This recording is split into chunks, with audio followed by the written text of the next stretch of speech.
Hello and welcome everyone to the first super show of EGW. Yippee! We're here. We made it. Let's go. We First super show fucking for EGW. we Dude, it's been made hype it. so far. I mean, everything we've been doing and everybody's support and everything that's been going on so far with EGW, we appreciate it. Dude, it's been a wild ride already, and I feel like it's only going to even get any crazier as the night goes on and things unfold and storylines come together and maybe new storylines form. It's going to feel pretty good today. Absolutely. We actually have a lot happening for tonight as well. Um, of course we have the Professor of Pep wanting to pep his way into Timbo's brain, because neither one of them have been catching wins. Matter of fact, Yeah. Timbo has not caught a win yet, kind of putting a And he shame does. to his home brand. Kind of putting a damper on it, and Pep also doesn't have a win, and but I don't think that bothers him as much as it bothers Timbo, coming from another completely different organization, trying to make a stand and a statement for himself, and it's just been loss after loss, and maybe he sets his eyes on someone who's just as downtrodden as he is, but when you can't break the impenetrable spirit of a Pepper, is it really a win? Even if it is a win, who knows? We'll have to see tonight. Yeah, honestly, at this point, hopefully, the Timbo can finally catch some sort of momentum at this point, even if it's against the biggest troll on the roster, the Professor of Pep. It's got to be something. Something's got to give, and somebody's going to exit tonight without a win still. And that'll be the only person in EGW without a win. And that doesn't look great, especially with how much is forming on the top of the pyramid to get to the top of the town, to get a title shot. If you got nothing going for you, you can't go any further down.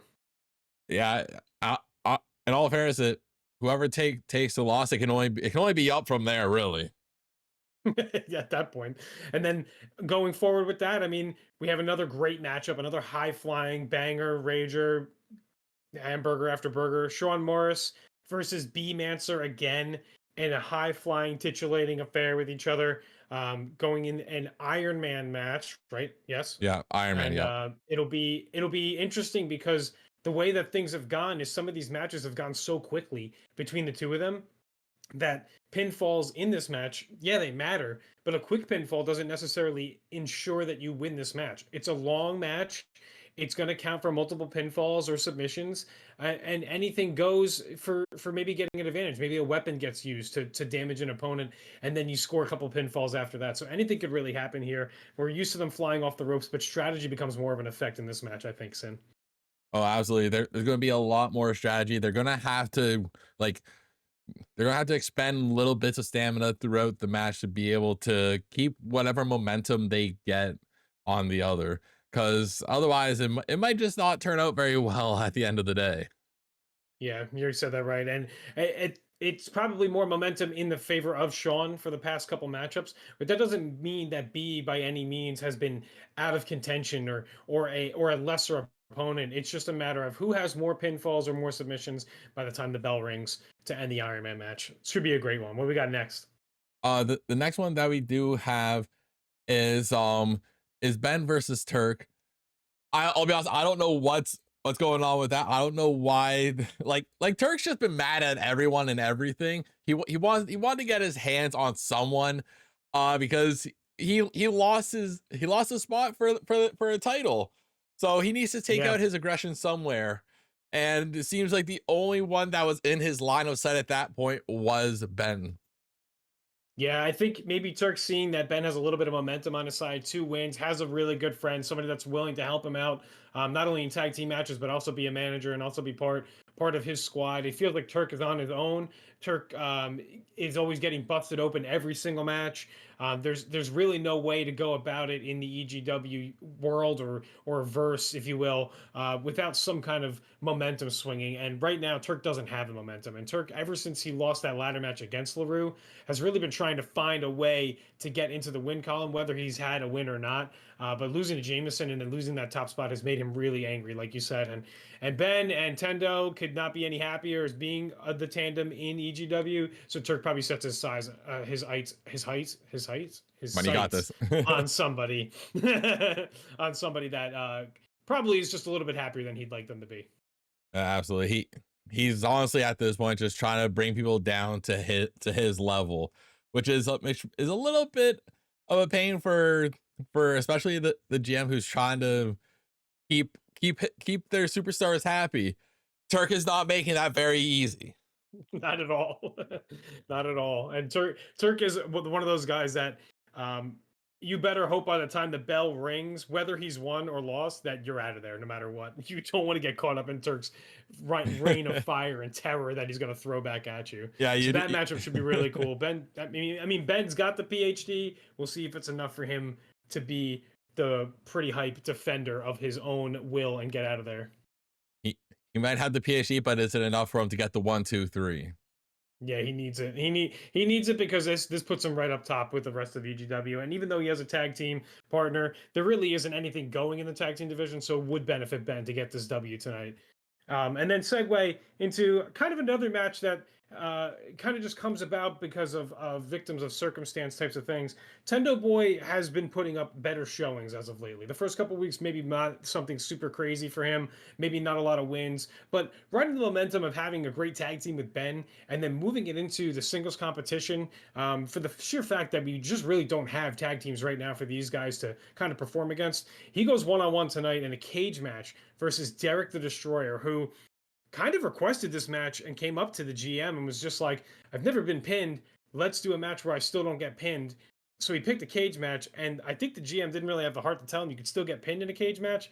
But hey, it does give another opportunity for somebody to escape without being pinned. So maybe he just correlated those two things together. Tendo, high flying, acrobatic, athletic, super over with the crowd, superhero esque, and Derek just a mean mug and really kind of just a temperamental son of a gun that just can't have it any other way but win. Absolutely. I do want to hit the nail on the coffin for that he can still get pinned, but he's still in that mindset of I've I never know. gotten pinned.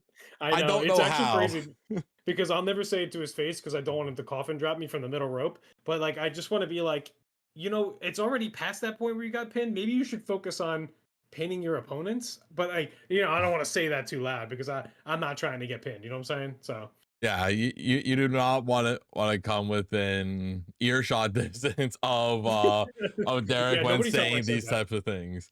So that's He'll why steal the rest of the pyro and set it off on me. that's why we're glad we're at the commentator's desk. We're far enough away where we won't get it. We hopefully we don't get in trouble. Yeah, the line of fire not on me for sure. That should be a good matchup though, and we haven't had a cage match. It's the EGW's first cage match, so it should be Absolutely. interesting to see who takes that home with that fight. And then for our main event, we have the EGW title being on the line. Of course, the current champion LaRue will be facing off against both Walker and Ross, which is interesting because there was only supposed to be one number one contender, but Ross kind of weaseled his way into it by pinning LaRue last week.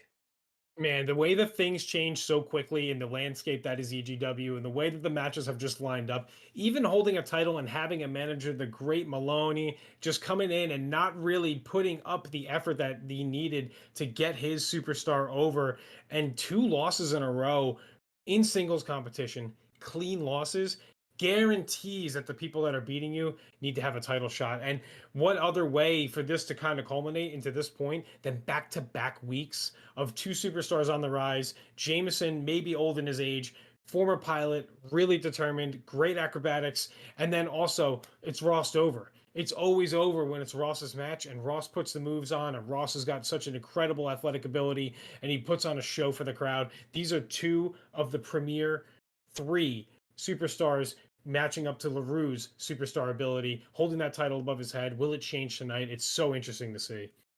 And it is interesting to note that Maloney was actually the one who requested that this be a ladder match because he knows that that LaRue gained all of his momentum from his first ladder match, securing the inaugural EGW Championship. So he's Yep. hoping that lights a little spark in LaRue to be able to keep his momentum going forward instead of trailing downwards like it has been the past couple weeks.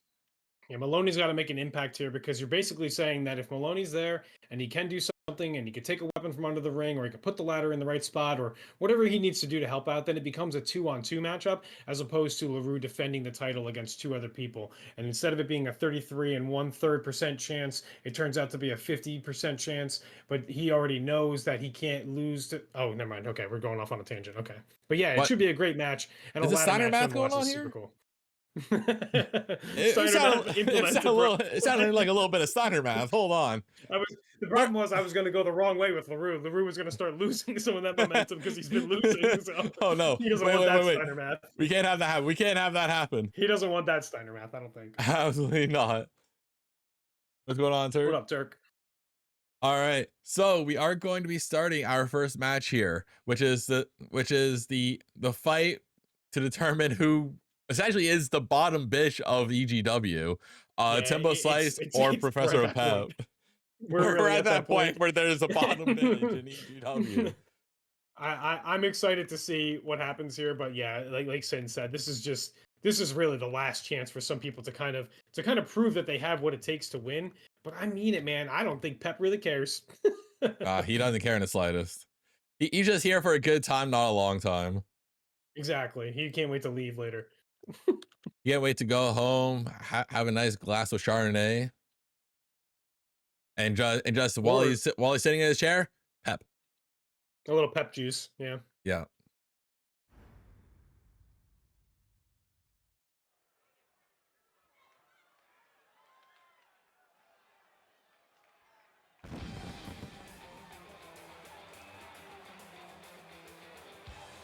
Oh god, I forgot the pyro budget. Everybody wants pyro. The fall is scheduled for one fall, making his way to the ring from Cherry Hill, New Jersey, weighing in at 205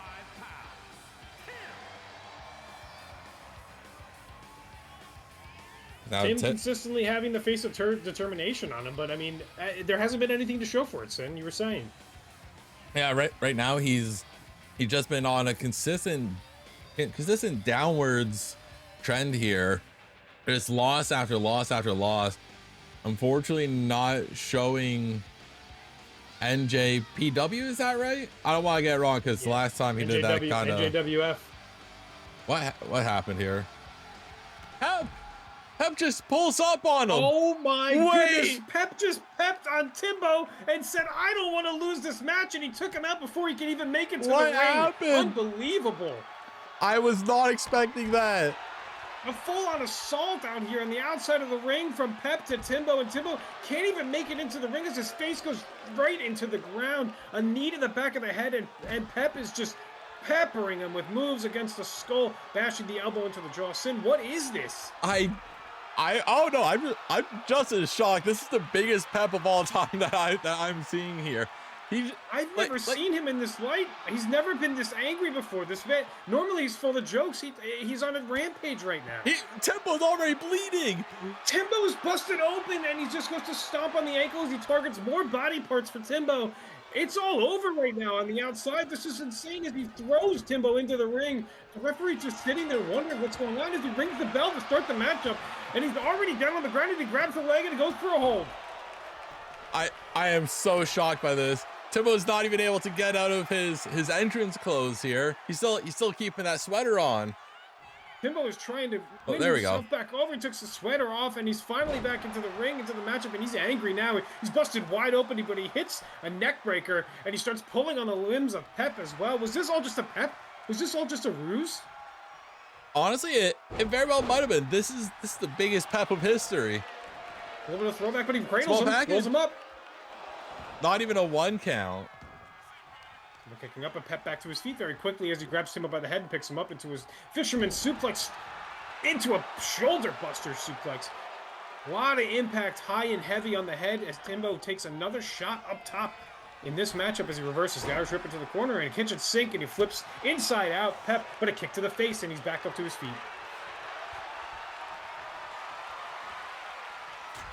And Timbo not able to lift Pep because he somehow still weighs 600 pounds. I swear we got that checked out. Snap suplex, but rolled up really quickly. The big man to get down. Clothesline takes Timbo down. Pep goes for the limbs again. He just starts pulling on the arm that Timbo was pulling on before. The tap here as he rolls out and he pounds away on Jolteon's face. Professor of Pep. Big drop kick. Getting drop kicked. Goes to the other side. Out of the ring. And now he's already coming back. Timbo misses, picked up onto his shoulders. Oh, he's spinning him around. The pepper shaker. As he drops Timbo down, he goes for the cover. That might be it. 1, 2. Oh, the kick out by Timbo. He's not ready to call it quits yet. The crowd is stunned by the offensive output by Professor of Pep, who hasn't been showing much as of the first few weeks at EGW, but he's really putting it on to Timbo in this matchup. It's like Pep is actually ready to. It's like Pep is actually ready to show what he's capable of now, instead of just like holding back. Pep with the forearm across the face, and he takes Timbo and he Irish whips him across and into the steel grate, separating the fans from the wrestlers as he just puts elbows into the back and into the head. Drops of a knee, miss. Timbo firing back. Overhand rights, overhand left. Kick to the gut. A DDT on the outside. Referee's counting.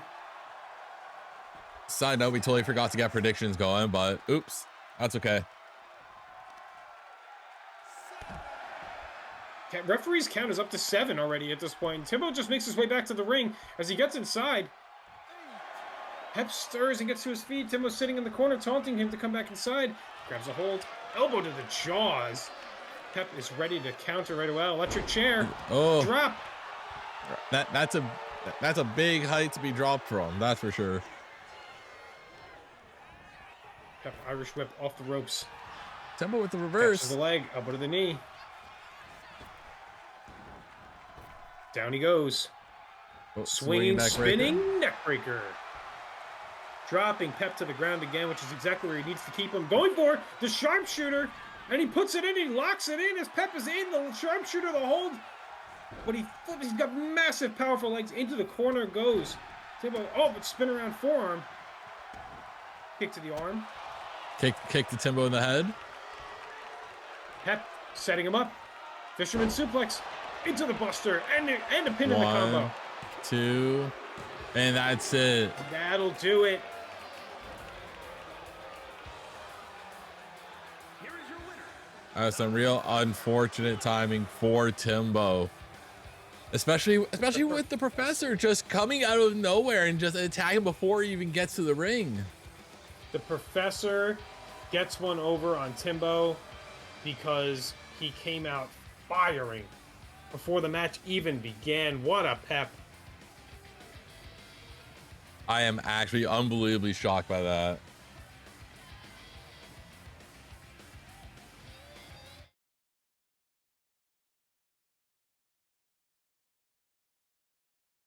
Also, Turk, thank you for the prime. Appreciate it. Wow, that was what an insane turn of events for Pep to come out. I was shocked by that, man.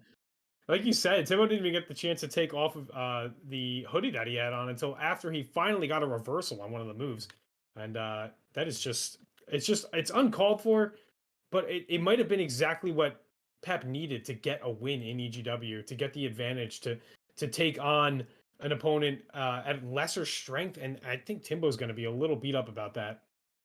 I do think that was smart by Pep. I'll say it. That was one of the smartest things he could have done. That was Pep's pyro. All right, when Sin sets up the next match, I'll go ahead and grab this prediction.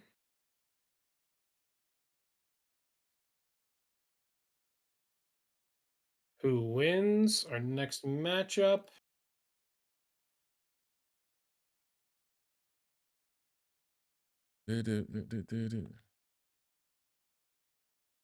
Sean Morris versus Beemancer. Sean versus B. 2-minute prediction is up. My entrance was better. Gamba Gamba is live for match number 2. Such a wicked entrance there. Gamba Gamba Gamba. Get your points on the line.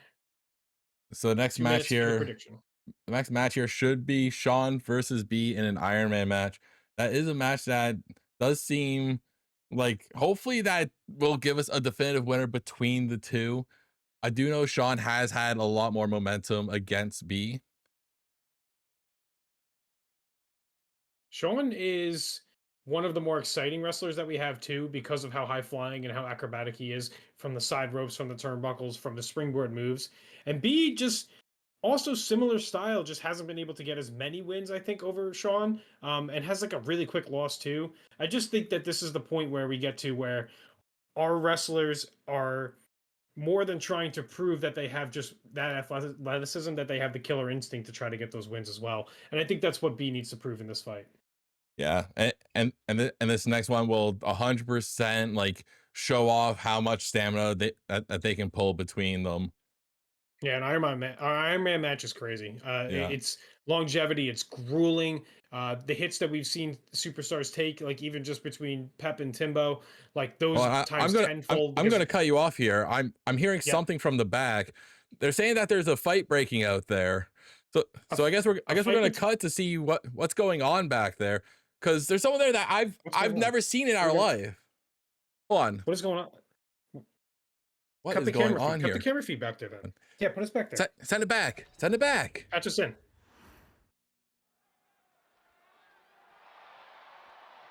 All right. Oh my So we god. have, who is this? We have Who someone is named this? And Jessica Superman punched Rabbit. the Tendo. Why are they attacking Tendo? Tendo Boy's getting mauled backstage right now. Kicks to the gut. Who is this mystery person?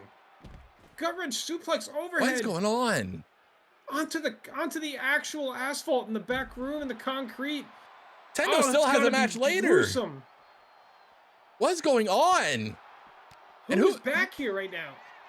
I'm getting word said that this is Jessica Rabbit. This is somebody from the independent scenes. Jessica Rabbit, one half of a tag team from the independent trails, and she came back in the backstage and attacked Tendo. I think I have heard her before. She was previously part of the tag team called I believe it's the Chubby Bunnies. I think the Chubby Bunnies are here in EGW, and it looks like Jessica is taking out a lot of frustration right now on Tendo as Tendo tries to fight back with a nasty back suplex. He doesn't want to get one over. He also knows what it means to be in EGW, but these kicks are straight to the face of Tendo, and all the momentum fighting back as he throws elbows to try to get out of these holds. I think at this point he's just trying to make sure that he can get away from Jessica, because he has a match later that he needs to be focusing on. But with Jessica attacking him in the back, I don't know how he's gonna manage. Why is he grabbing? Oh my god, he's gonna hit him with the shovel. Oh, with a shovel to the back and the leg of Jessica as she tries to roll out to get back up. Ducks under. Goes for the grapple. Scoops. Wrestling moves put on. Throwing haymakers right into Tendo Boy's skull. She's bullying this man. Throwing him around like a rag doll. Tendo dodged the kick. Backhand chops. Oh, but a hip toss right onto the shovel handle right there. If Jessica gets a hand on a weapon, it could be all over for Tendo. He's got a match to go later still too, like Sin said. Oh, and he just hit his head off with the shovel. Oh, that did not sound good. He's got to be knocked. Irish whip into the boxes.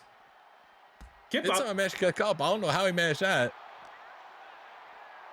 Looks like he is trying to get one over on her. As he drags Jessica across the back parking lot area. Tries to throw a fist, but it gets caught. Punch to the gut. Tendo Boy is stunned as Jessica brings him over. Jessica really just bringing him back over to where they were.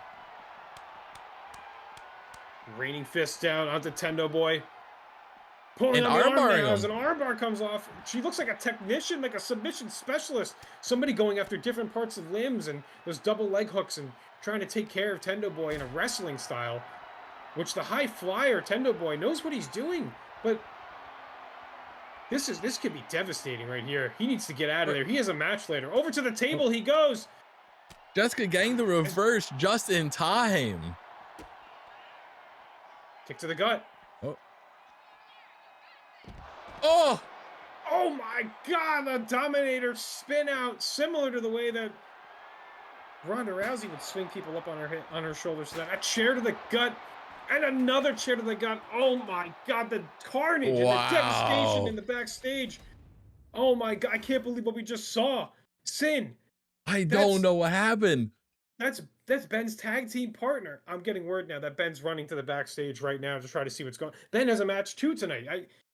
Yeah, I don't know What do how you either one of do? them are going to focus on their match now. What do you Like, do like, when like Ben's going to be concerned about Tendo Boy. Tendo Boy's out cold right now after those couple shots from the chair. who is Jessica? Where did she come from? How did she get backstage? Like, what does this mean for EGW? I What does need this to know. mean with the Chubby Bunnies coming I, into EGW? What does this mean? I need to know who gave her clearance to enter the building. That's what I need to figure out. It wasn't me. I didn't do it. Bring him better My not dad have somebody been. dressed up like a bunny. I didn't bring him in.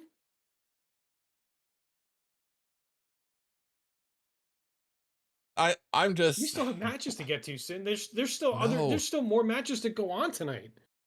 I know Like we still have that was Sean literally versus just the B first coming up. match. Yeah, I and it can't seemed believe she suplexed him onto a shovel. That was crazy. that was insane. I'll be honest, I was so sure that she was about to get put through that table too from Tendo. That Yep. was just wicked. I like that was completely unexpected. Like I don't even know who she is. I've heard the name previously, but I've never once met her. And at that point, I don't think I want to. I'm just getting She word was right now saying dangerous. that. Yeah, I'm getting word right now that the Chubby Bunnies are actually signed to the EGW promotion, and they intend to take not only the singles division by storm, but also the tag team divisions as they want to start it up. This is huge news. This is huge breaking news. But how do we sign people that go backstage and just beat up our competitors that are on our biggest show thus far? I don't know, man. The I don't fallout from know. this is going to be devastating. All I know is that this was just that was just mind-boggling to me.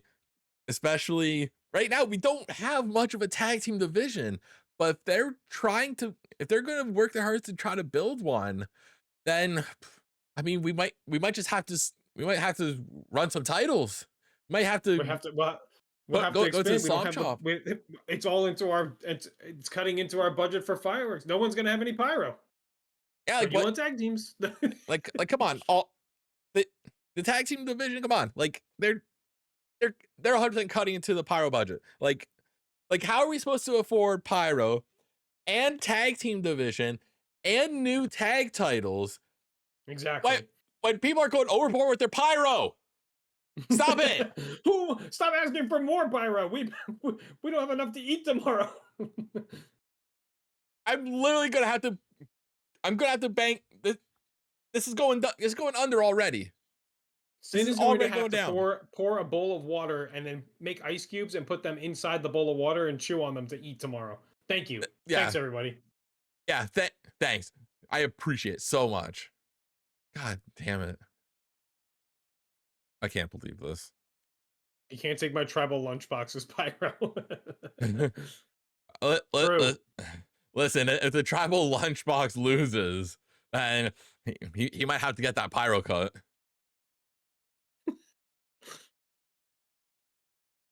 We have to get back on track. It's time for a high flying and a very very anticipated Iron Man match between B and Sean, and this is just going to be for all the marbles between the two of them to finally show you what it's like to be won over on an opponent that you've had such a grudge with.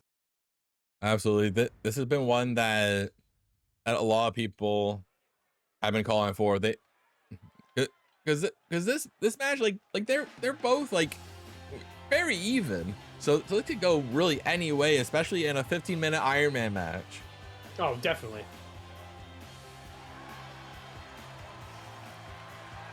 The following is an Iron Man match.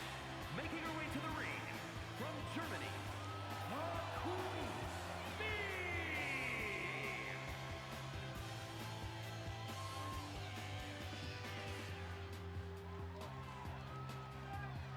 She's got class, she's got style, she's got high-flying moves, she's got athleticism, she's got the crowd in the palm of her hands, and she's got the bee sting in the back pocket.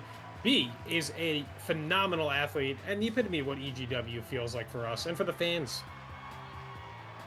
Absolutely. With how much of like an insane high flyer she is, she moves quick, stings like a bee. Maybe she can prove that she is for sure better than Sean Morris. From Los Angeles, California, weighing in at 215 pounds, This son of a bitch. So much.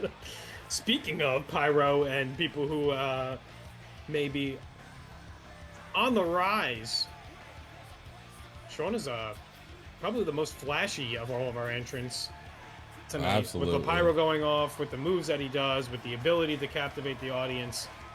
Sean is a superstar for the future for sure, but he has to beat B in the amount of pinfalls and submissions, not how quickly it gets done and not how flashy it gets done. Tonight is about how many, not how cool looking it is.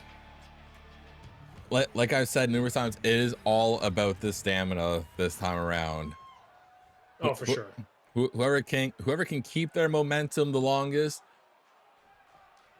whoever can stay on top, like that's all that's going to truly matter here. Sean going quickly, Spanish fly immediately off the rip, and a springboard moonsault. And like we said, Sean goes for those quick matchup pinfalls to try to get ahead and get a little bit of an advantage. It doesn't mean that he wins 30-minute Iron Man match or a 15-minute Iron Man match here. It could be anything happening between the two of them for the amount of pinfalls, but a quick pinfall surely would help. Oh, absolutely. Getting at least one pinfall very early on will 100% help in the long run. Definitely. And I couldn't tell you how much more B would possibly need that. She's cool, boys. B could go for that pinfall first, too. Springboard. Head scissors. Tilt-a-whirl. And a head scissor takedown as he flips Sean and starts going to attack pieces of the limbs, which over the time of this match is going to be more impactful than it would have been doing it later. Do it now so you can wear your opponent down. Bring his stamina down. That's what it's all about. Exactly. The more that they can beat down your opponent right now, so that way they're more tired out, that is going to be a huge benefit. Because like especially right now, it seems like Sean Morris has been putting in a lot of work to B. So yeah. so B could be getting tired out a lot quicker than Sean is. Especially with all the more tricky stuff that she's been doing.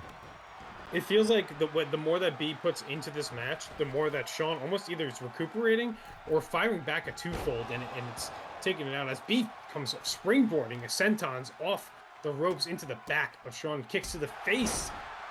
Maybe hearing us and getting a little bit of a momentum push. With the leg. It could be it. Flips up. Oh. Sunset flip bomb. Only a 1 count. Yeah, I don't even think we've seen a 2 count yet. No, but we've definitely seen B as she goes in for the DDT. Standing moonsault. Fly like a bird, sting like a bee. Up to the top rope. But can the Queen Bee fly? The coup de grace misses. Off the ropes she goes. John with the arm drag. Just calling for B to rise. Setting B up. Possibly going for a devastating move. Scoop, slam into the middle of the ring. Standing moonsault. Moonsault right onto B. Goes for the pin. And 1. Only a 1 count still. 1. These two are trying to prove to each other that their energy's not used up just yet.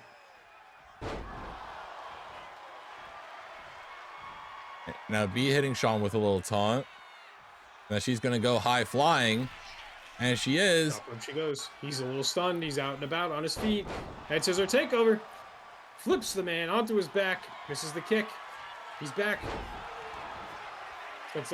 Sunset flip bomb, but he doesn't go for the pin as a combo, but he wants to break the B.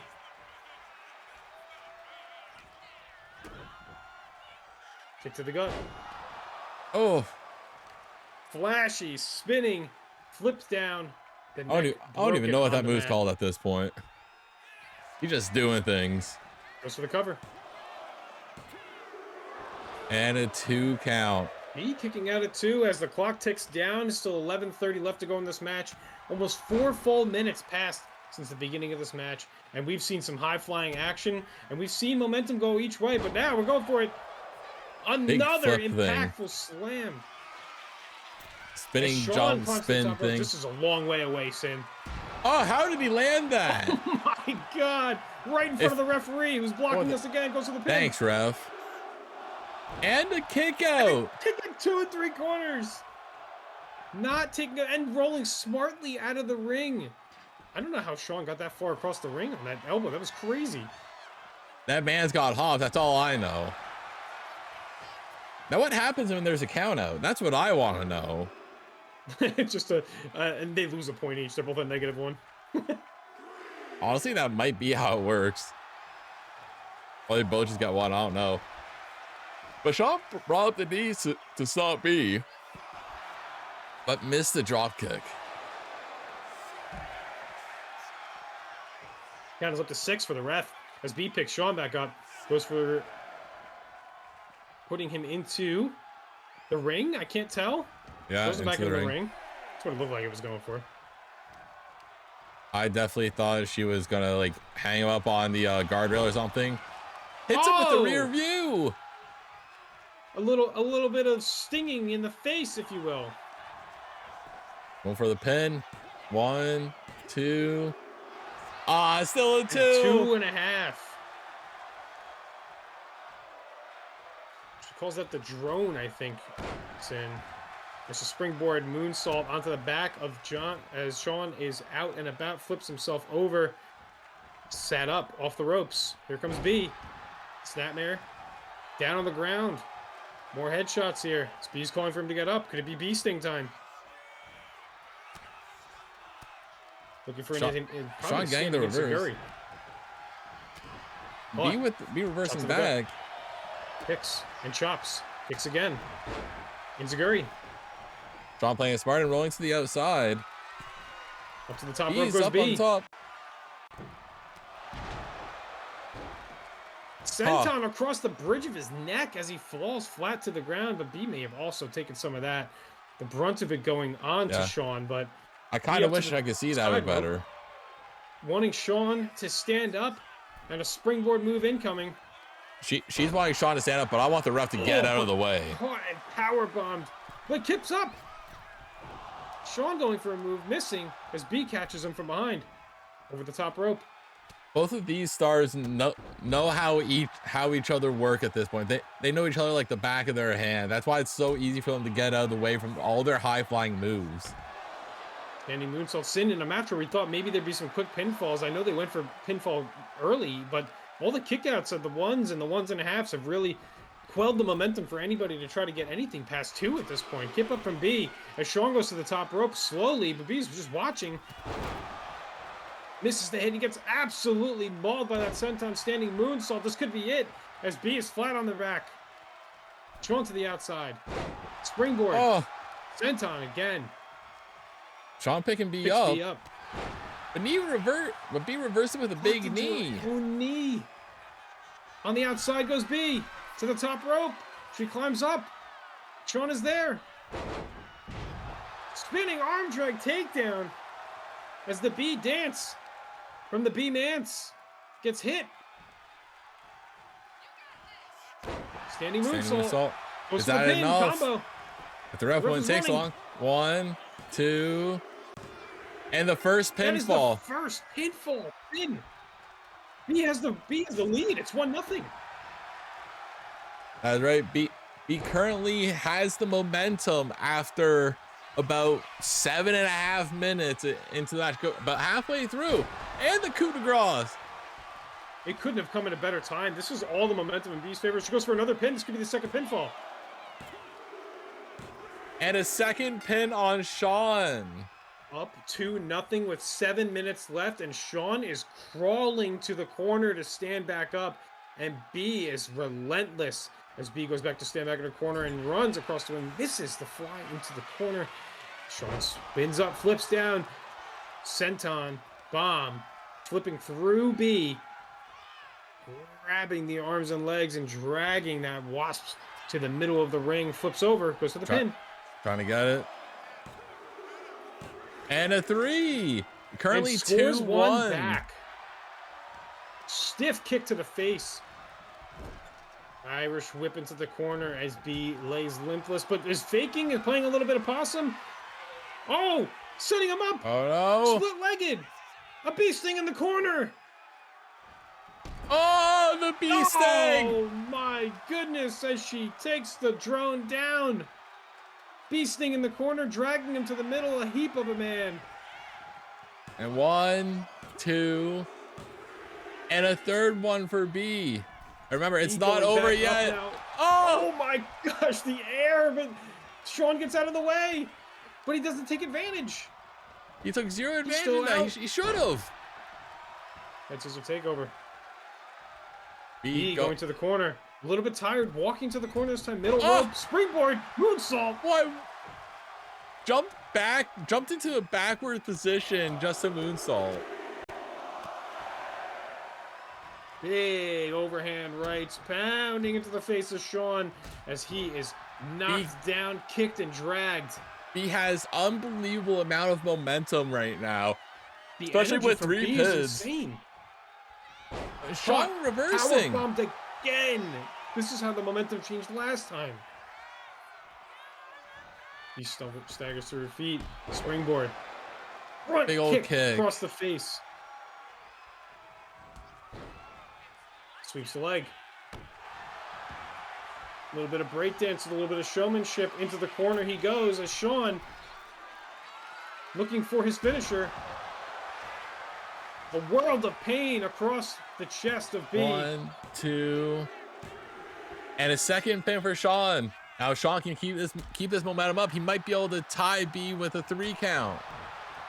A big kick to the head. This ripcord into the face. 4.5 minutes still remain in our matchup, and the count is 3-2 with B leading.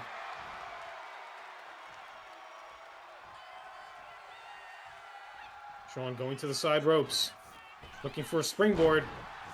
Drop kick misses. B saw it coming. Sean also saw it coming. Out of the way.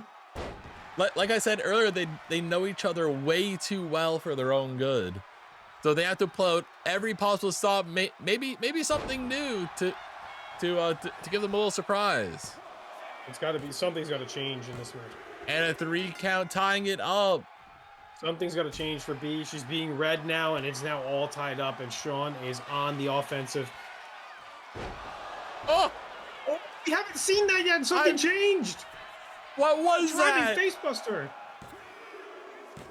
And a 3 count on the Sean. What a devastating face plant from Sean as B is pulling out all the stops to get extra pinfalls in these waning minutes. 3.5 minutes as B has a setup in the top corner. What she got here? A little bit of a springboard, a little bit of satisfaction, if you will, from the top rope.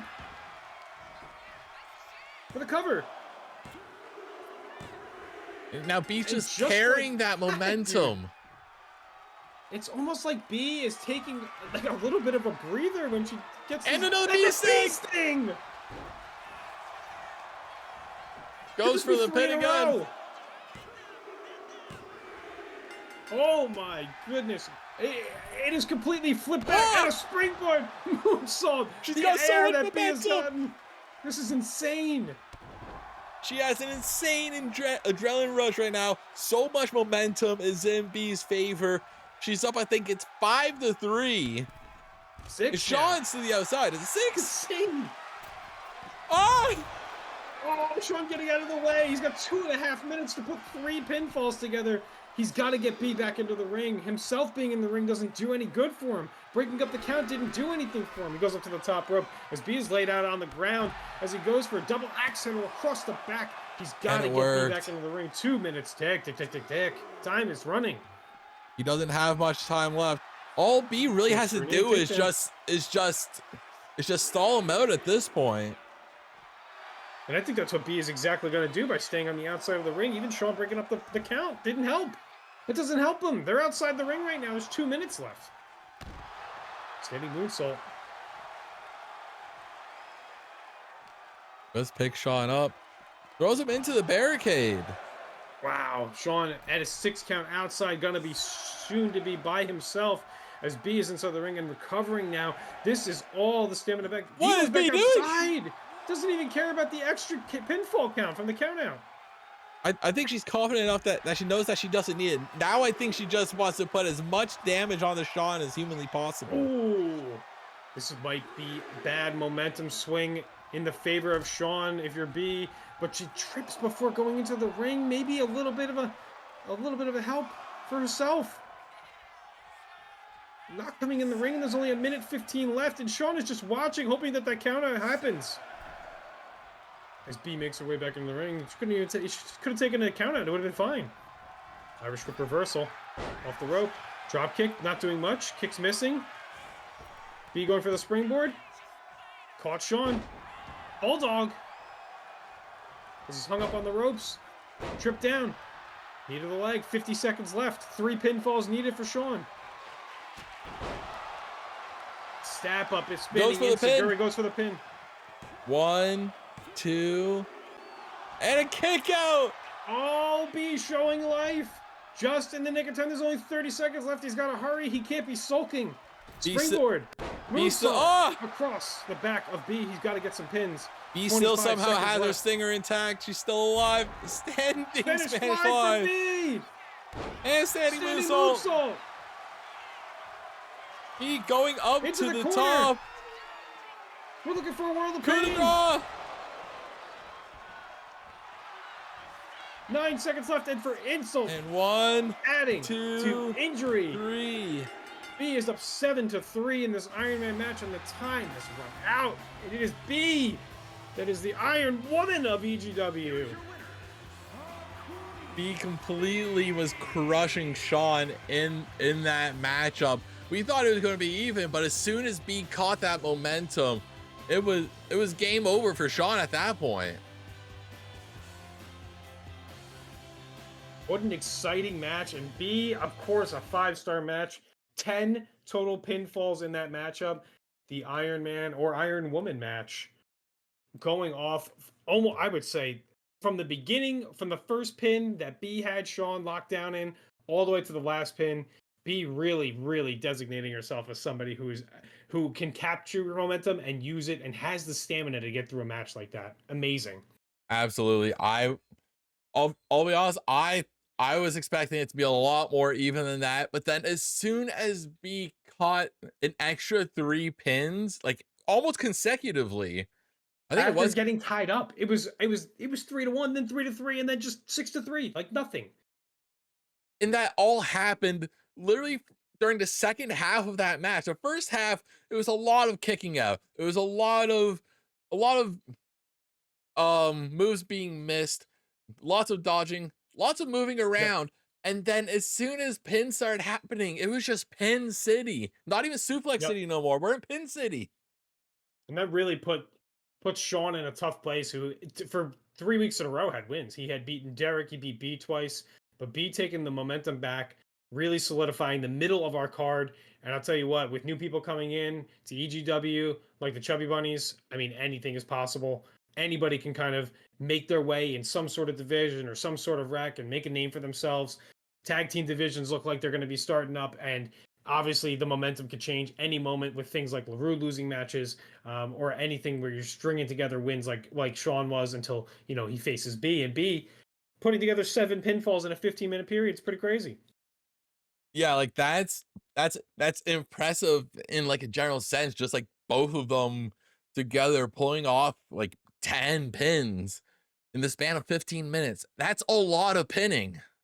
Yeah, they're nutty. Yeah, honestly, I expected nothing less from an insane showcase between those two. And they gave us exactly that. They gave us one exciting match. That whole 15 minutes, it was nonstop action. Also payout, I gamble.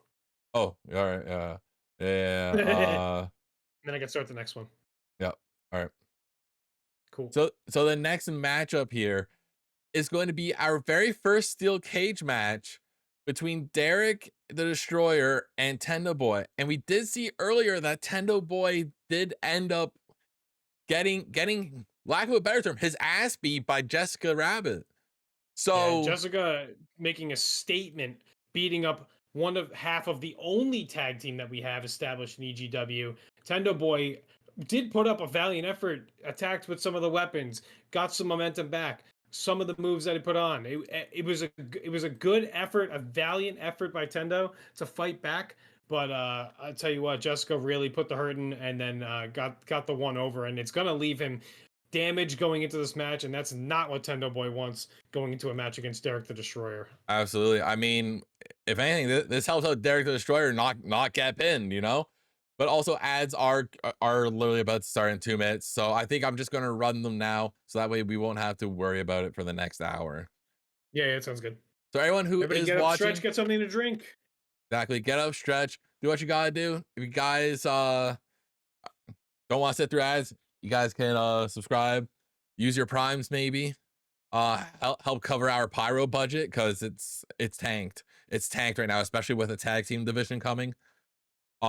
But we are going to be running those ads, so thank you guys so much for watching, and we'll see you guys after those ads.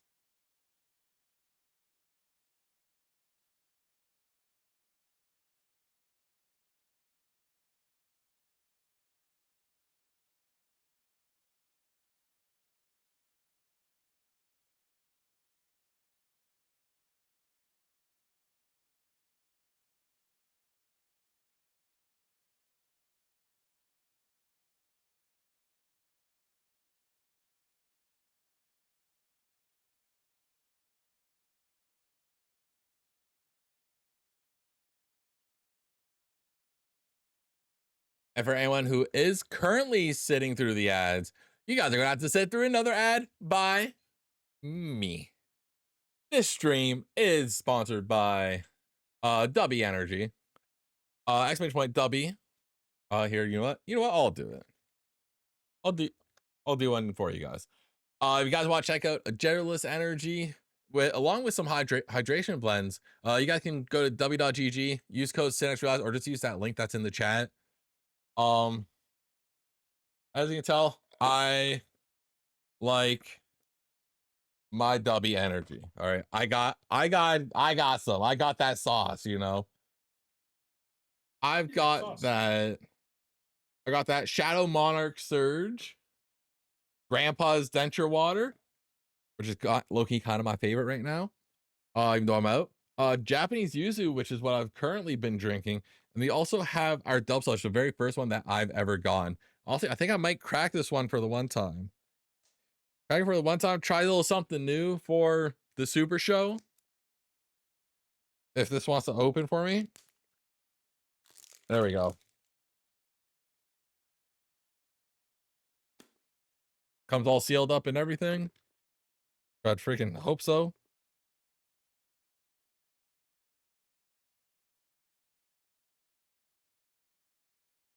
Well, I'm just struggling trying to open it. Hold on.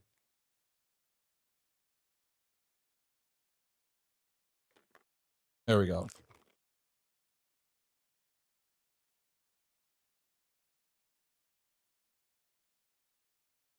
Right, where is the scoop? Jesus, it's all the way in the bottom.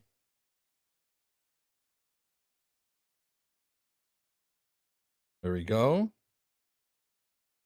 I got my little scoop. Put a little scoop of this in my ice cold water. Because, you know, the water's gotta be cold, especially on a warmer day, you know.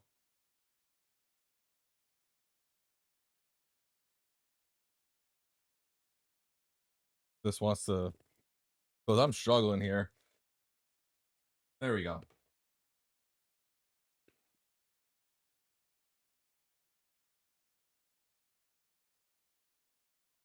There we go. And of course, mix that sucker up.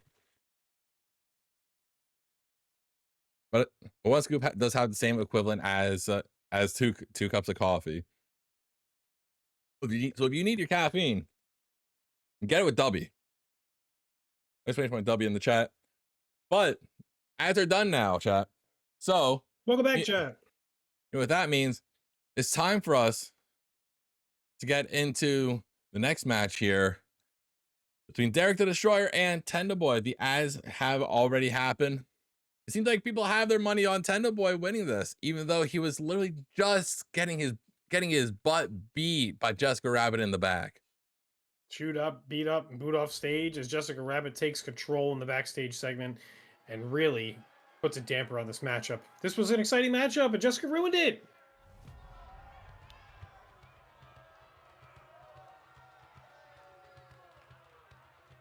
The following contest is a steel cage match. Making his way to the ring from Boston, Massachusetts, weighing in at 460 pounds, Chaotic Derek the Destroyer.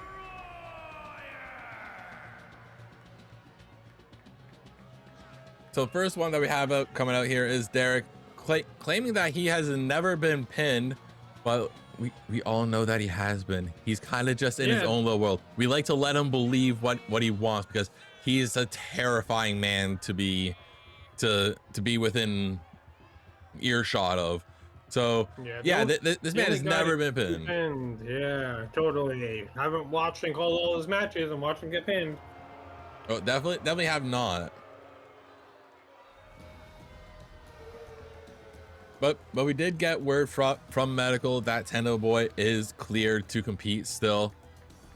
He might be a little bit battered and bruised, but he's still capable of fighting. Tendo Boy wanted this match still. He still wanted to be part of the very first steel cage match on EGW. Whether Tendo Boy he's hurt or passing up not. a chance to be on the Super Show. There's no way. Absolutely not. And his opponent from Long Island, New York, weighing in at 135 pounds, and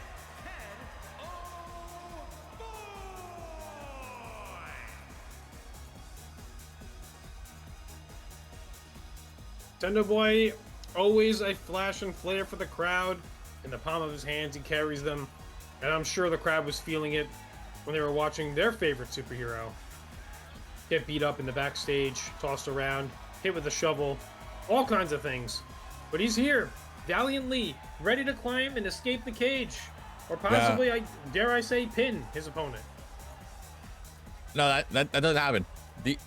Right. Can you not see Derek right beside you? Like, you need to pipe down, okay? No, he can't hear me anyway. He's too clogged up in his ears to think that he gets pinned. Well, you might be right there. Our match is underway as we go from grappling from each other to Tendo Boy putting the kicks and the snap head drag down as Derek kicks to the face. Tendo Boy into the corner. He goes. Coffin drop. Early coffin drop. Springboards are plenty from Derek. Knee to the big face. Old kick to the head. As he's going to climb already. Not going to get pinned if I can get out of the ring. Trying to find his footing. Tendo Boy lay flat out. As Derek begins his ascent and he gets up. As Tendo Boy tries to chase. As Tendo Boy takes a foot to the face and another one. Tendo Boy drops down. Wait. All right, Tendo Boy is stopping him. Oh. Putting a little bit of pressure, but getting kicked again in the face, and he gets dropped out as Derek turns his attention to escaping the ring. Tendo Boy back to his feet. Here's the problem now. We've seen Tendo Boy getting beat up backstage as he can't make it to stop Derek from escaping the cage. Wow. And that's it. Tendo did not have it in him to be in this matchup tonight as he got beat up by Jessica Rabbit in the backstage. This is not going to sit well for the tandem of Derek and Tendo, and I mean Ben and Tendo. Derek gets the W, not pinned again, escapes the cage for what it's worth. Just a disappointing showing for Tendo in that one. That was actually mind-blowing. I wasn't expecting that fast of a match. I was 5-star match. I have never seen a 0.5-star match in my life. Tendo Boy was not prepared. He, especially after that Well, backstage beat.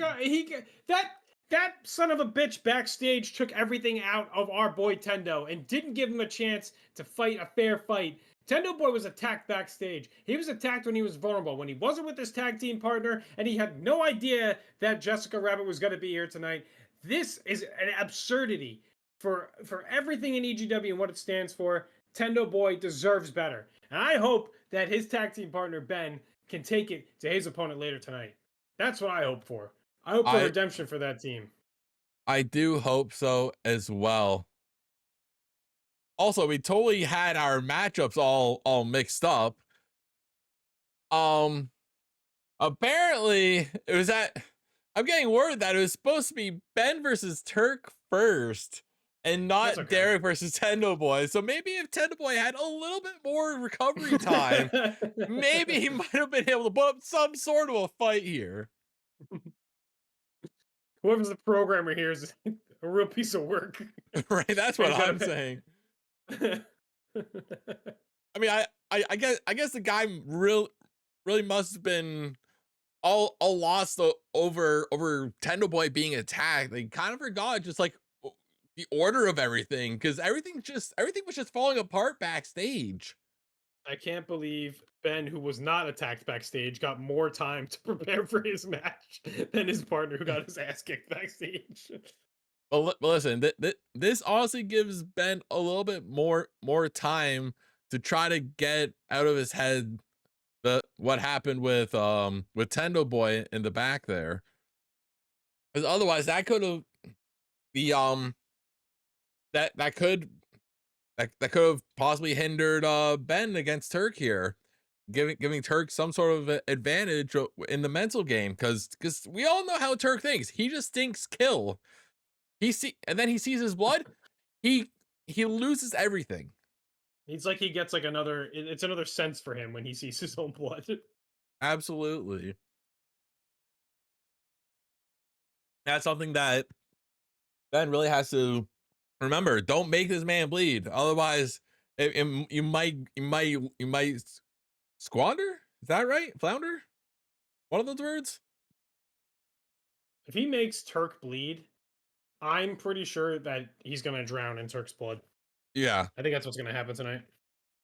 Yeah. I think Turk is at the point of no return from being anything that's happy-go-lucky anymore because of a few recent losses and quelled momentum. And yeah, if Ben makes him bleed, he's definitely susceptible to the thrashing that Turk is going to put onto him.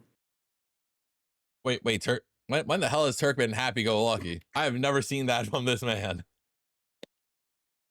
When he's beating people and making them bleed. The problem is he doesn't make anyone bleed. He makes himself bleed. It's how he starts it. He makes himself bleed to put blood on them, and then he thinks that they're bleeding. I don't know, man. It's Turk. He doesn't really think. He just moves forward, you know? He just moves forward and loves his stairs.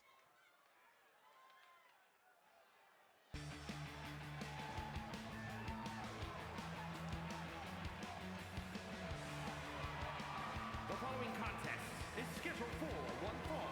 Making his way to the ring from Tampa, Florida, weighing in at 220 pounds, showstopper Ben.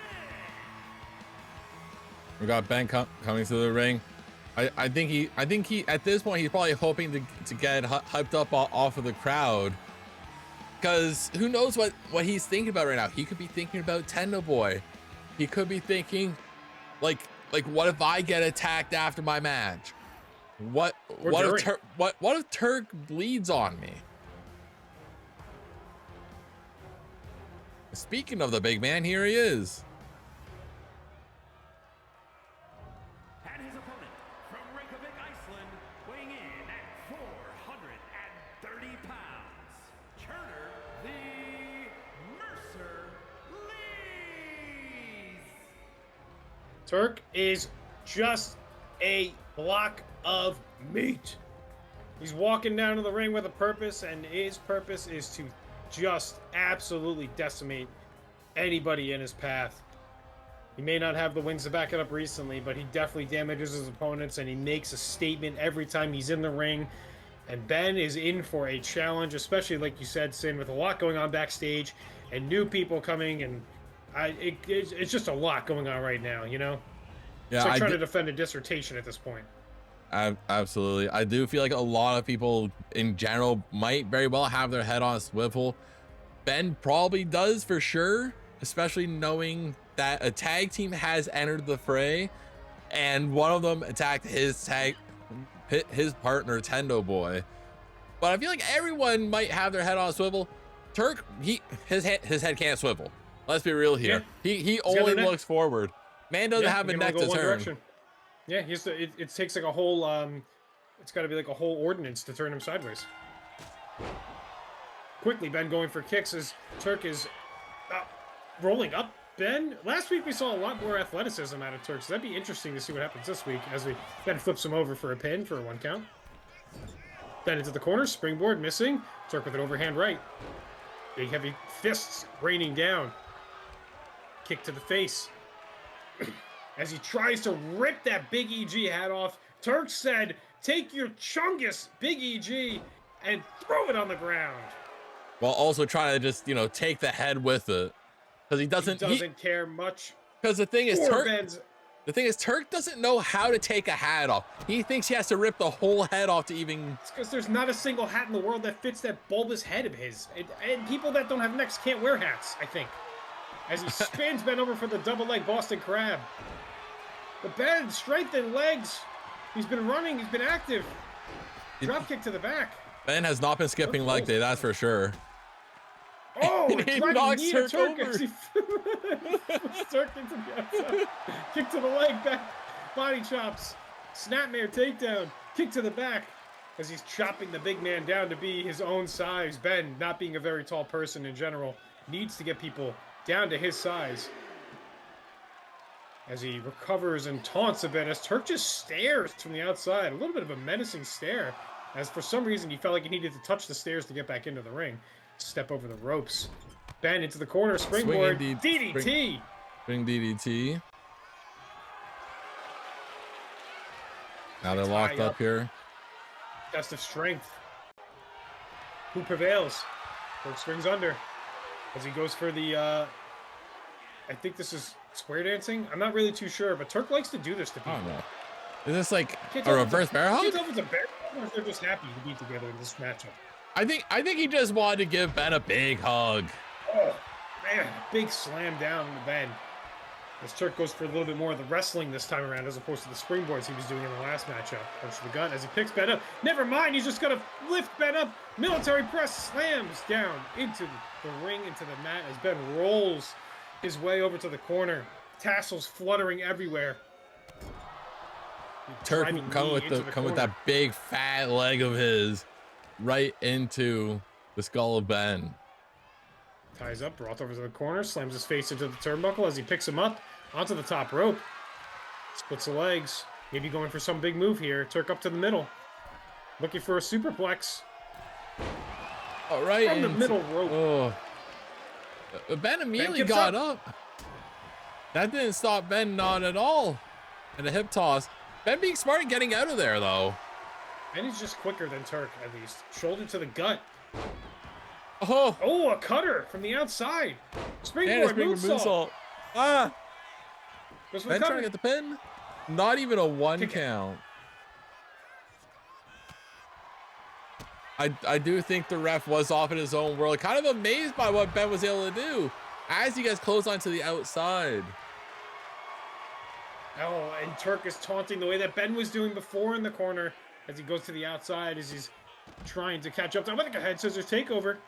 Ben quickly back up to his feet. Knows that he needs to keep the pressure on. Moonsault on the outside. Ben calling for Turk to get up. Yep, eagerly calling for him to get up. Springboard.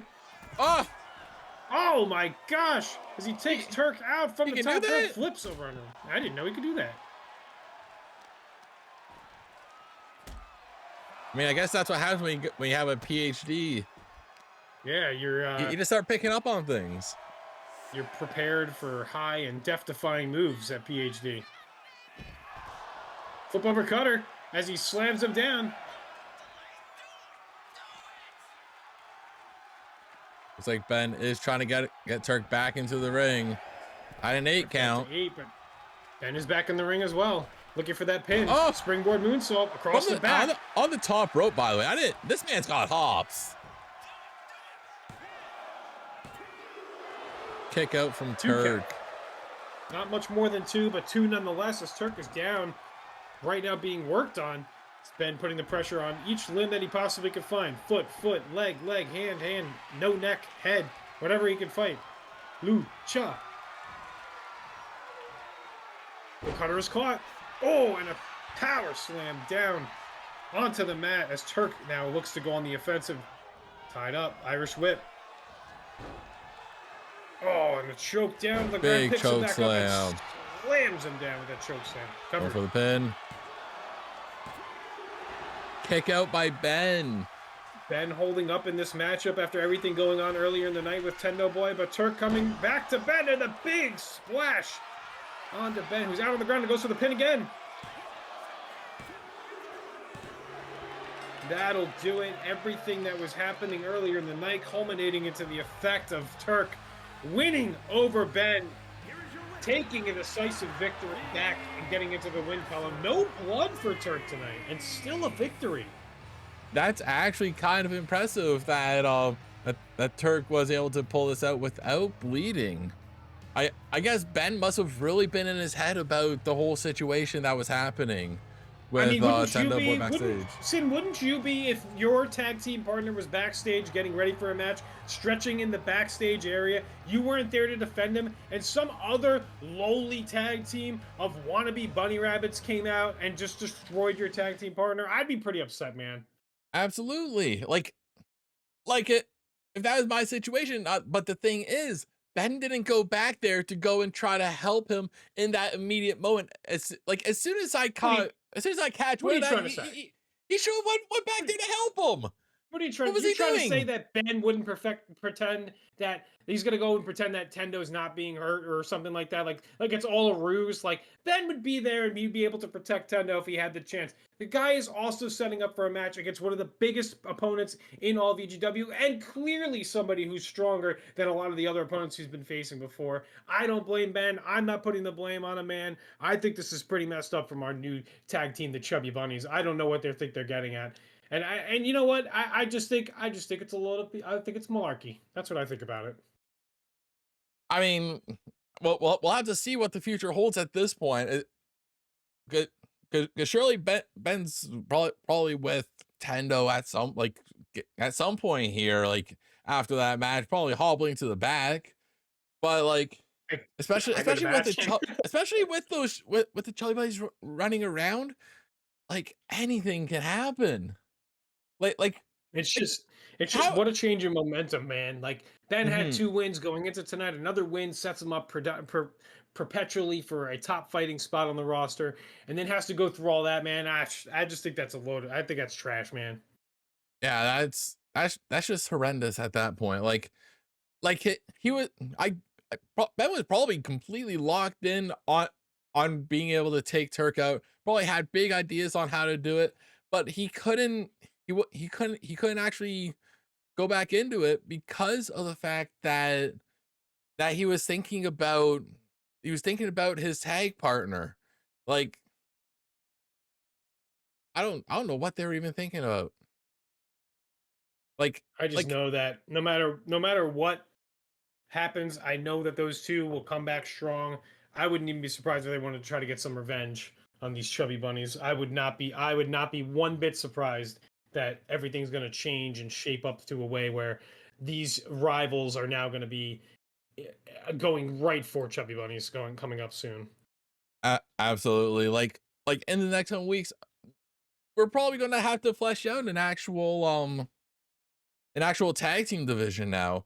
Like obviously now that the Chubby Bunnies are assigned to EGW, they don't really have much for a tag competition. Like the only ones that they have is Ben and Tendo. I'm actually getting word right now too, Sin, that the Chubby Bunnies will be appearing next week in EGW for their first match. They will be there. They'll have to answer questions. We'll get an exclusive interview with them, and we'll make sure that you guys get the answers that you're looking for, just like I'm trying to look for these answers out here. Good, because we need lots of answers on why the Chubby Bunnies decided to attack Ben or attack Tendo. Sorry, I'm getting them all messed up here. They both wear orange. Yeah, they both wear orange. They're just a tag team. I just keep thinking of them together. This is mixing them up together. But we are getting word here in the back. Hold on, what's going on here? What do we got going on? Ben's getting attacked. Wait, oh my God, Ben looking for the backstage to see if he can get some kind of one over on the Chubby Bunnies, but it looks like, yes, that's Regina. That's Regina, and she's here as well, and she's taking it out on Ben. Shots fired. Ben trying to fight back, just went through a match. This could be devastating. This could they take out a whole tag team? Shots to the gut as Ben is being worked over in the backstage by there's two rabbits here. What are we doing? And the worst part here is Ben literally just got out of taking a loss against Turk, and now immediately getting attacked in the back. The thing is, I don't know who started this. Did Ben see Regina in the back and lose his temper a little bit, or was he caught off guard? Yeah, I can't see Regina after having the attack that they did earlier tonight against Tendo. I don't think Regina would put herself in a situation to get attacked without Jessica being there. This has to be done by Regina. Yeah, I feel like they must have had some sort of motive to attack Ben and Tendo today. But really putting work on. But at the Super Show too, come on. Couldn't have done this any other time. We have a show to get to. They're trying to take over our show. They're trying to show why they're the tag team, why they were the #1 tag team on the independent circuit. Looks like Ben was about to drop Regina onto the car. Wait, is that your car? No, my car. Oh my God. I told them not to park it there. Stay away. If these Chubby Bunnies break through my car, oh boy. You're going to see me starting a tag team. Oh, brother. You might have to call up Ross or something. Maybe whoever the EGW champion is. To come back and help me out. A call for Braun. One big SOB. Wait. Check for that stop sign. Is that your car? God damn it. I didn't know you parked down there too. I thought you parked in the VIP section. I thought this was the VIP section. Was that not? I'm there. It can't be the VIP section. Oh my God. Ah, God Bicycle damn. kick. You guys are way too close to my car. Can you guys stop? Like, come on, take this somewhere else. Bulldog to Regina onto the pavement. That would hurt way too much. Like I wouldn't want to stand back up after that. You better not scratch my car. They're doing flips and shit all around it, dude. You're gonna have to get a paint job. Oh my God, not into Hussein's car. Regina throw Ben into my car. Dude, I hope you can open that door still. You know what? I don't need the passenger seat. That's fine. That's fine. You know what? I don't need that side. Solo. You're fine. I ride solo. We're good. Oh God. Oh no. Where's she? Onto your car? No. Okay. We're good. Regina's kind of saving your car right now. You know what? I might be on Team Chubby Bunny at this point. What do you mean, dude? I'm the one against Chubby Bunny and you're for them? How is this possible? They ruined our night. Ruined it. Listen, she moved Ben away from my car. To Ben's stomach. Oh my God, it sounded devastating. That's crazy. Where's she going to get a drink? She's going to get a drink of Minute Maid? I think they should be getting a drink of W, in my opinion. Ben's actually putting some pressure back on as he puts forearm into the face, but still caught again. Regina seems like she's planned out all these moves from Ben, as if like she was just watching the match or something. Is she getting in the ambulance? She's opening the ambulance up. Is she going to put Ben inside the ambulance? Is she trying to put Ben in the damn hospital? Whose car is that? Who brought Stop that? doing it! Stop going towards my car! Why are they not using the ambulance now? Why is it Sin's car again? It looks like Ben's got some adrenaline in his soul. He's starting to get some more counters on Regina.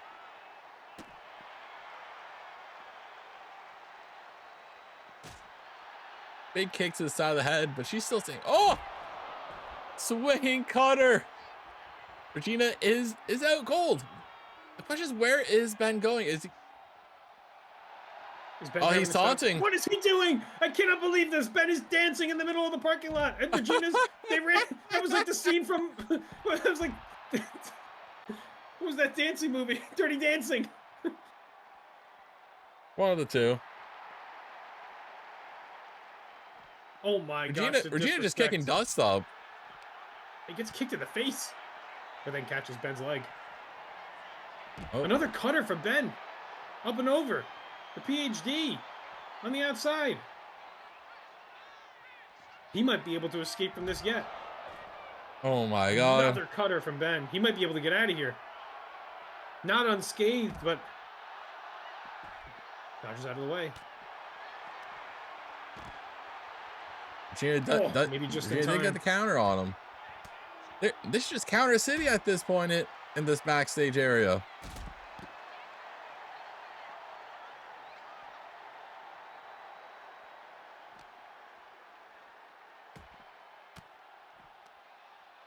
There's just a lot of reversing here at this point. This match is already 15 times longer than Derek versus Tendo. The cone! Don't do it! Oh no! Regina, please! Oh my God! Devastating cone shot! The cone of shame. No, not my car! You're safe. Your car is safe for now. But for how much longer is it? Oh my gosh, dude. I'm watching them. They're right there, bro. Kicks. Elbow. Kicks again. Chopping that down. Driving knee across the face. Is she going back for the cone of shame? Looks she like wants she's Ben to get up. But Ben's not even budging. He got out. Moving. Oh, he's slowly getting up. As she starts her run across. She countered. He catches her. He counters she started a nautical mile away.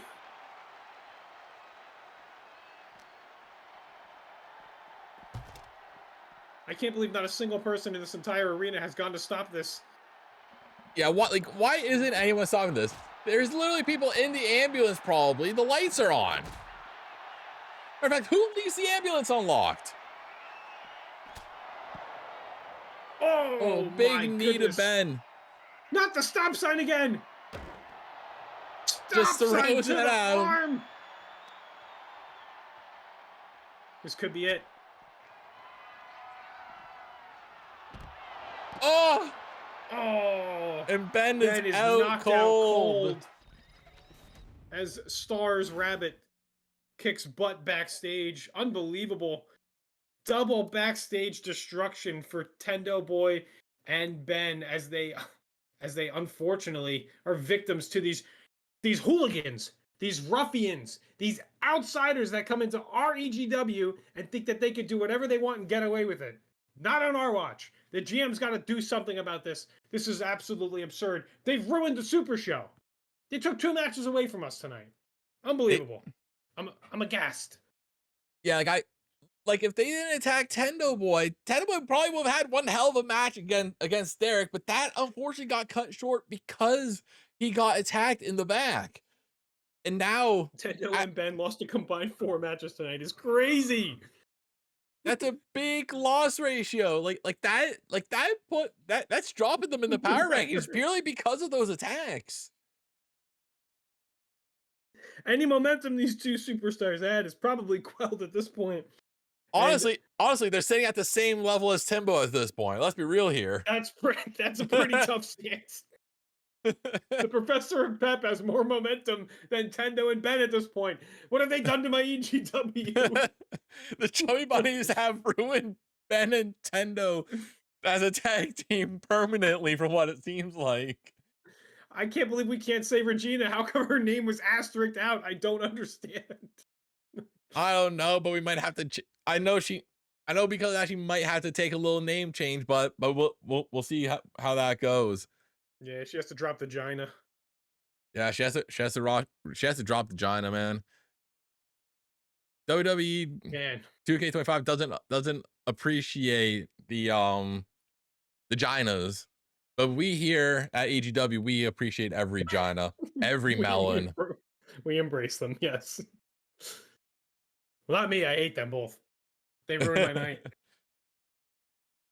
I don't know. We still have one match left tonight, Sin. One match left on our Super Show. Our champion, right. LaRue, accompanied by Maloney, defending the EGW Championship against Jameson and Ross. Tonight is it Ross over, and a new champion emerges as Ross Pretty Boy Riz Master. Does he take home the EGW Championship? Or does an old combat veteran, a high flyer, somebody who's proven everybody in EGW and the audience maybe not necessarily believing in him, they proved him wrong, to take that championship, soar to new heights, climb the ladder, and hold the belt above his head? Or is it just too much pressure with Maloney helping out and overcoming the odds as LaRue takes down his two opponents and holds that belt over his head for a second time in a ladder match, specifically requested by Maloney? So I can only imagine some things are going to get a little messy with weapons scattered underneath the ring and the ladders all around the ring. Anything can happen in this match. Any one of these superstars has the opportunity to take this belt home. Who's it going to be tonight, and who will be our EGW champion at the end of the night? Absolutely. Hopefully the wise Maloney's plan with LaRue retaining tonight from a ladder match does work out for him. Because otherwise, like I said earlier today, LaRue's on a very slippery slope right now, leading towards the depths of where Ben and Tendo Boy are currently sitting. Yeah, and LaRue, I know that twinkle in his eye for that desire to be the top man in EGW is still there, and I know he still wants it badly. But if he loses tonight and Maloney's there, I can't imagine what's going to happen. I like that Maloney's just standing behind Ross in this. We're gonna switch the screen right here. I want you guys to take a look at this. It just doesn't make any sense. Thanks, 2K. Or whoever you are. Classic 2K. Classic. Maybe this is just a sign from Maloney. Could you imagine the Paul Heyman-esque turns for people? Listen, he is the wise Maloney. That's my Maloney. The following contest is a triple threat ladder match and is for the ECW Championship.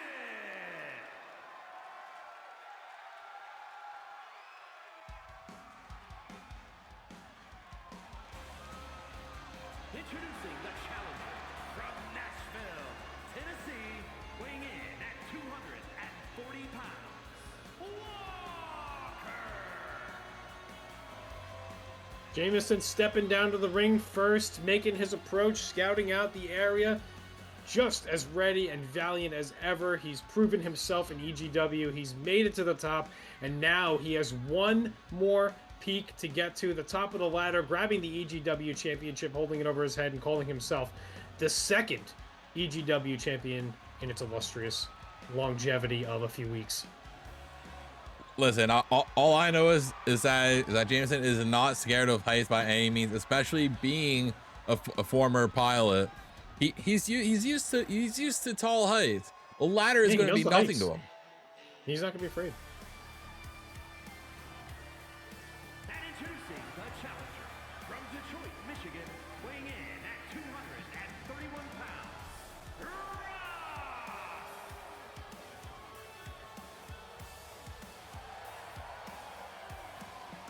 And here's a man that thinks it's over for LaRue. Some might even say Ross over. We got the big man Ross. Ross already has that pinfall victory over LaRue. Doesn't matter tonight for pinfalls, but it goes a long way for confidence. But when you're already as confident as Ross is, and the Riz Master, and the one that calls for it to be Rossed over before the match even begins, I mean, is there really anything else he can ask for besides holding the championship belt in his hands at the end of the match? Honestly, I do believe Ross, with how much charisma he has, really could bring his momentum for this match, his confidence, all that, without having any sort of hiccups with his movements and whatnot, could very well go up and grab that title right out from underneath LaRue, or I guess so over top of him in this case. Yeah, being opportunistic is actually a really important factor that you bring up. Is anything could happen during the match where he could just run up there and take the title.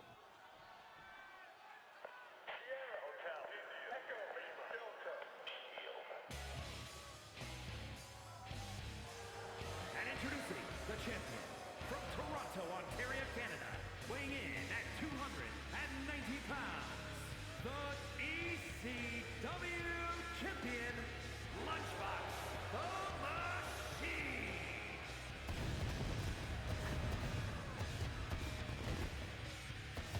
That's the last of our pyro. Oh, Just keeps going. There's just so much pyro, dude. There's just so much pyro. that was an unbelievable amount of pyro. It was so bright back there that I actually see the outline more so now of the Wise Maloney than I did in the past couple weeks where he was in the darkness. Mm-hmm. Wise Maloney in tow, donning the watermelon outfit and the watermelon flip-flops and that weird-ass design on his face with his beard. LaRue makes his way to the ring, hoping to retain and hold his EGW Championship in his hands, in his grasp by the end of the night. Veins popping, shoulders dropping, fists punching. Maybe he'll actually hit an ERM-5 tonight. We shall see. That is true. We have not seen it in ERM-5 come out of LaRue for the longest time, especially since the Wise Maloney showed up to help him. So could the Wise Maloney being out here actually hinder LaRue more than it helps? It has been so far, the last 2 weeks. Yeah, It would really hinder them. The chubby bunnies coming out here and beating people up again, those sons of bitches. Right? I swear, if they show up here again, I might lose it. It's time for the EGW Championship on the line in a ladder match. LaRue, Jameson, Rostover.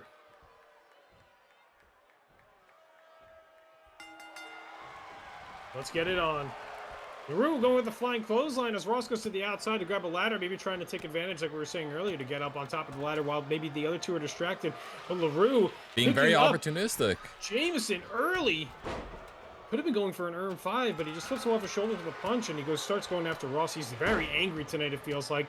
And it looks like the Wise Maloney is pleased on the outside, cheering him on, knowing maybe what he needs to do is help his superstar get to the top rope, or top of the ladder, and grab the belt. Irish whipped into the corner, goes Ross, and a poke of the eyes by the wise, the crafty Jameson Walker as he throws LaRue and dumps him over the top, and now it's just a one-on-one, and there comes the Wise Maloney! What is he doing in the ring? Wise Maloney! What's he doing? What are you He's doing? climbing the ladder! What's he doing? Get down over there! Gosh, he's showing what he has in store. He let us know. We were asking for weeks what the Wise Maloney could do, and it's right there, right in front of him. He can help him out. He can climb the ladder as Jameson scales now, tries to climb up to the top ladder, and he reaches up, and he grabs with one hand, but LaRue pushes the ladder out from underneath them and drops down and turns his attention back onto Ross as the two of them go at it. Athleticism versus pure brute strength. Snake eyes into the corner as Ross is down on his back with a kick to the chest, and LaRue goes on the offense. And it looks like LaRue has all the momentum on his side, and the Wise Maloney just stares out into the crowd, knowing what he's done. He knows what he's done, but he's trying to act like no one else knows. Wes Maloney is just tackling ladders out there, showing everybody that he can do it too. He threw it on Ross. He just dropped it on Ross. He hit Ross with the ladder as the Wes Maloney comes inside the ring as he picks up another ladder. Kick to the face from LaRue. Then he throws it down. I don't know what the Wes Maloney is actually doing. I don't think he's helping, but he's not hurting. LaRue sets up a ladder. Oh, Jameson is busted open now, too. Yep. With that DDT, it busts Jameson open as LaRue with a vicious climbing up the headbutt. ladder. He's all alone. He reaches, one hand on the belt, tackling it away as Jameson pushes the ladder, tries to get it out from underneath, and there goes Ross trudging through it, ducking under. The Wise Maloney back into the ring and back out of the ring, just showing that he can do it, showing that he can go in and out of a ring. He's done it a couple times now. There he goes, back in the ring. But he can run it. He can run in and out too. He's going back into the ring. And then he's going to go back out of the ring. The Wise Maloney is a crafty veteran. I think at this point, he's just trying to cause a distraction. And by God, I think it's working. Oh, my gosh. The Wise Maloney just took off the corner. Wait. Oh, my goodness. He I don't took know if off it's the going to help or hurt padding. anybody. LaRue watching us. Ross climbs to the top rope, or top of the, I keep saying rope, top of the ladder. Pushes him It's close off. enough. LaRue's got brute strength. Just goes right for the legs and picks up for a powerbomb. Jameson flat on his back. The Wise Maloney throws a ladder on top of Jameson. Unbelievable. It is a 2-on-2 or a 2-on-1-on-1 at this point. This could be the Iron 5. Teasing it, and Snake Eyes in the corner. Snake Eyes on the metal, by the way. But LaRue's back. LaRue is just full of energy tonight. This does not look like LaRue that has been losing the last 2 weeks. This is a different breed. This man is full of energy tonight. This here is the exact same man that we expected to be showing up every single week for the past couple weeks now, ever since he became EGW champion. Torture rack from the top and just slams Jameson down, but he's back up. Oh, but a kick to the back from Ross quells that momentum really quick. We need to have a counter right now for how many times the Wise Maloney has come into the ring, because it's got to be like 20 times at this point. It's been too damn many, I'll tell you what. As he pushes the ladder from underneath Ross to knock him down. A power slam from LaRue as he plants Jameson. No pins here, but the more damage you do to your opponent, the better chance you have for them staying out for the count while you go to try to grab the belt from that ladder. Looks like the Wise Maloney is grabbing a weapon from underneath. I can't see why it is. It's another ladder. Yeah, I think that's so big. I think the Wise Maloney is now inside the ring. Picks the ladder up, drops it back down, and goes out of the ring. This man knows strategy. He knows a devastating strategy when he has one. That flapjack face plant from the top shoulders. Everything looks like an Iron 5 until it's not. The Wise Maloney's going up to the top of the ladder. Looked like he was ready to deal with Ross himself. I've never seen anybody more confused about a match in their life than the Wise Maloney in this ladder match. He just keeps coming into the ring and going out. And he's up at the top there. Now climbing back down. I'm trying to figure it out. I don't understand this man. I think he read the YouTube comments. LaRue missed the Superman punch. Oh my gosh, that tackle down onto the ladder as LaRue tries to roll out, but Jameson is not giving in and following LaRue outside, taunting him as he tries to recover, and LaRue is not having any of that, but Jameson quick to counter as well. Wise Maloney on top of the ladder as Ross climbs to the top. Could be reaching for the belt this time. One hand trying to reach for it, but LaRue is right there. The Bulldog onto the ladder as Ross reaches once again for the belt and has a hand on it, and Jameson is stuck on the ladder. I don't know if this is going to be good enough for him to get around. He does get around finally, but he can't grab onto the ladder, and Ross might grab. Whoa! And Ross is our new EGW champion, stuck behind the ladder. Oh, that was my the God. Wise Maloney's ladder. That was the Wise Maloney's ladder. We have a new champion. And also, remember when I said Maloney was standing behind Ross in that graphic? Foreshadow. That was the biggest foreshadowing of all time. We do have a new EGW champion. It was a lot more unexpected than I thought it was going to be. What a change of events and what a landscape monumental night for EGW. We saw the arrival of the Chubby Bunnies as Regina and Jessica both took devastating approaches to their opponents in the backstage area, causing the distractions for the matches in tonight's show and also losses for Tendo Boy and Ben. What happens from that? We know that the Chubby Bunnies are going to be there next week for EGW, and then a massive shift in momentum as Ross is now our EGW champion. Another ladder match in the books for EGW, but tonight, victorious, it's Ross Dover, who took advantage of maybe a little bit too much help from the Wise Maloney, who must have entered and exited the ring 35 times. Yeah, I have no idea what the total count of him coming into the ring, leaving the ring, coming into the ring, leaving the ring. And you'll never guess what he did after that. He came back in the What did he ring. do? He came back in the ring. That's a bitch. No, you know what he did after that? That son of a bitch left the ring. and then he came back in the ring. It just was nonstop. I don't know. I don't know what to tell you. I've never seen a more uncaptivating and a more peculiar way to handle business. And leaving the ring, as we saw at the end of the night there, LaRue was not happy with the Wise Maloney's actions and not preventing that after climbing to show us that he could climb the ladder so many times he didn't even get to the top to defend that happening. What does this mean for the landscape of EGW going forward? What the real question is what does this mean for the Wise Maloney? Like everything, all the signs were showing that he might turn on the EGW champion. Well, I guess former EGW champion now. Yeah, because he was not helping him the past 2 weeks. He managed to stick LaRue into a triple threat ladder match, which did not help LaRue. And then it seemed like he did everything that he could to help Ross. And even in that graphic, even though it looked like a graphical error, maybe it was meant to be that the Wise Maloney is now with Ross. But we'll have to see when next week comes. it'll be interesting. I don't know if LaRue could take much more from somebody who's not providing anything positive for him. And we saw how quickly he got rid of Braun, and the Wise Maloney might be next on the chopping block. But as for Ross, coming through in the clutch, the top dog in EGW, what a phenomenal performance by him.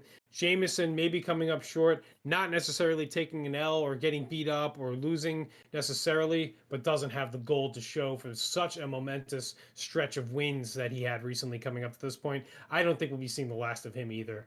But hey, Ross putting together an amazing show altogether tonight, from the Pep Master himself all the way through even the interferences and all the way up to our ladder match and our title match. What an amazing night.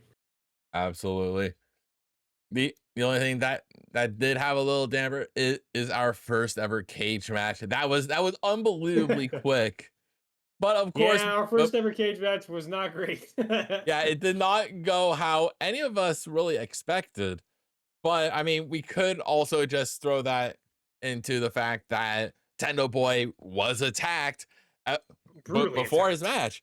Like Ben at least put up a little bit of a fight in his, right? You know, Tendo Boy took a big chair to the head twice. Yeah, a shovel, got suplexed on a shovel. A lot of moves thrown his way, as opposed to the way that Ben was able to go out through his match. Even though he did lose, he wasn't beaten down before his match. So Tendo really didn't stand a chance, unfortunately. Yeah, Tendo just did not have the momentum in his favor this week. Not at all. It was very unfortunate for him.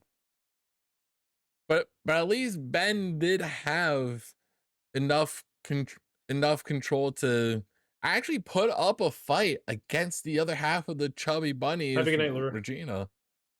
Yeah. Those Chubby Bunnies showing up next week is going to be interesting, man. Yeah, it's going to be real interesting. Yeah, we'll have to see how that goes.